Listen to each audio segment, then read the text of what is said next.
Hello বন্ধুরা, good afternoon. আর এখন এই টাইমে আজকে আমার ব্লগটা শুরু হচ্ছে অনেকটা লেট। আমি ডিউটি সেরে রেখে এখন কী করছি বলো তো, এখন রান্না বান্না করছি। ঠিক আছে, তো দুপুরবেলার জন্য রান্না হচ্ছে। আর আজকে আমার সব কাজকর্ম রয়ে গেছে, কিছুই হয়নি কারণ সকালবেলা রান্নাটা করতে পারিনি। তো ওই জন্য এবেলা করছি। আর কারেন্টও নেই, দেখো তাই অন্ধকার দেখাচ্ছে।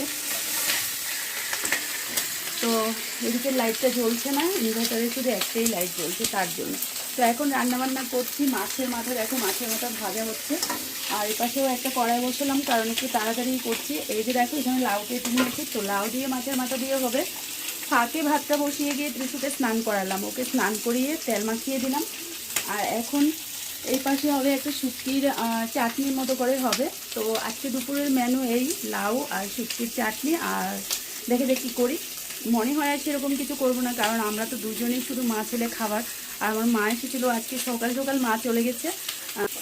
আর আমি না বন্ধুরা গরম জল করে রেখে এসেছি কলপারে স্নান করবো বলে, কিন্তু দেখো এখনও যেতে পারছি না। তো রান্নাটা বসিয়ে, মানে তরকারিগুলো বসিয়ে দিয়ে তারপর যাব।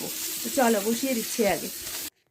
তো বন্ধুরা রান্নাটা কমপ্লিট হওয়ার পর কিচেন টিচেন গুছিয়ে আমি সোজা চলে গেলাম স্নানে। আর স্নান করে এসে দেখো এখন পুজো করছি।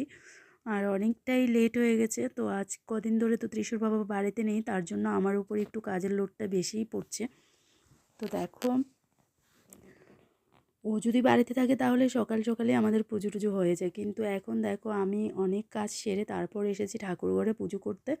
তো এখন এখানে পুজোটা করে নিচ্ছি। আর পুজো করে তারপরে হলো চলে যাব, মানে ছেলেকে খাওয়াবো, কারণ অনেকটাই বেলা হয়ে গেছে।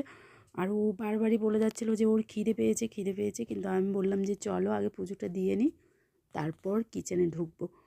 তো চলো তোমাদের সাথে আবার হয়তো সন্ধ্যের টাইমে কথা হবে। বন্ধুরা স্নান করে দেখো সোজা সোয়েটার টোয়েটার পরে নিয়েছি, পুজো টুজো তো হয়ে গেল। এবার কিচেনে চলে এসেছি। আর আজকের মেনু দেখায় তোমাদেরকে। বলেছিলাম যে শুটকি করবো, এখানে দেখো শুটকির তরকারি হয়েছে আর লাউ মাছের মাথা হয়েছে। তো চলো এখন আমাদের দুপুরের খাবার হবে। মা ছেলে এখন খেতে বসবো। এই যে দেখো এখানে লাউ আর মাছের মাথার তরকারি। তো চলো খাবার দাবারটা কমপ্লিট করে নিই। আর মোবাইলেও স্পেস নেই, কালকের ভিডিও আমি এডিট করতে পারিনি। কালকে আমার মা এসেছিলো, তো তার জন্য গল্প করতে করতে আড্ডা দিতে দিতে কালকে আর ভিডিও এডিটই হয়নি। তো আজকে দেখি ভিডিওগুলো এডিট করতে পারে কিনা, অনেকগুলো ভিডিও জমে আছে। হ্যালো বন্ধুরা, গুড ইভিনিং। সন্ধেবেলা আবার হাজির হয়ে গেলাম। এখানে এখন চা করছি। আর আমার শাশুড়ি মাও এসেছে। তো মা আসার পথে এই পাঁপড়গুলো নিয়ে এসেছে, দেখো যেগুলো আমার ছেলের ভীষণ পছন্দ হয়েছে। এখন ও বলছে এগুলো ওকে ভেজে দিতে। তো এদিকে চাটা বসিয়ে দিলাম। আর এপাশে হলো কড়াইটা বসিয়ে দিয়েছি। তো এখন চলো পাঁপড়গুলো ভেজে নেব। আর খুব কালারফুল দেখতে, খুবই সুন্দর লাগছিল। তার জন্য আমার ছেলে ভাবছে খেতেও কিন্তু ভীষণ মানে ভালো লাগবে। তো ও তো একদম দেখেই এগুলোর জন্য বায়না ধরেছিল যে এগুলো ওকে ভেজে দিতে। তার জন্য দেখো এখানে কড়াইতে আমি তেলও দিয়ে দিয়েছি। তো চলো এবার পাঁপড়গুলো আমি ভেজে নিই।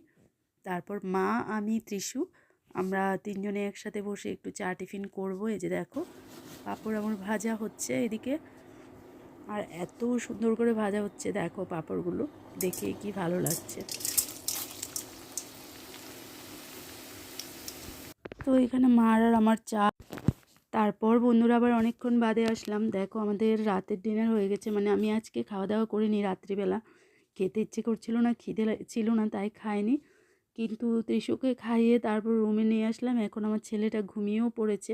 তো এখন দেখো ওকে মশারিটা দিয়ে দিচ্ছি। আর ছেলে ঘুমিয়ে গেছে, মানে পুরো ঘর একদম ঠান্ডা শান্ত হয়ে গেছে। তো চলো আমিও আজকের এই ছোট্ট মোট্ট মিনি ব্লগটাকে এখানেই শেষ করছি। আশা করছি তোমাদের ব্লগটা ভালো লেগেছে। কালকে আরেকটা নতুন ভিডিও নিয়ে আসবো।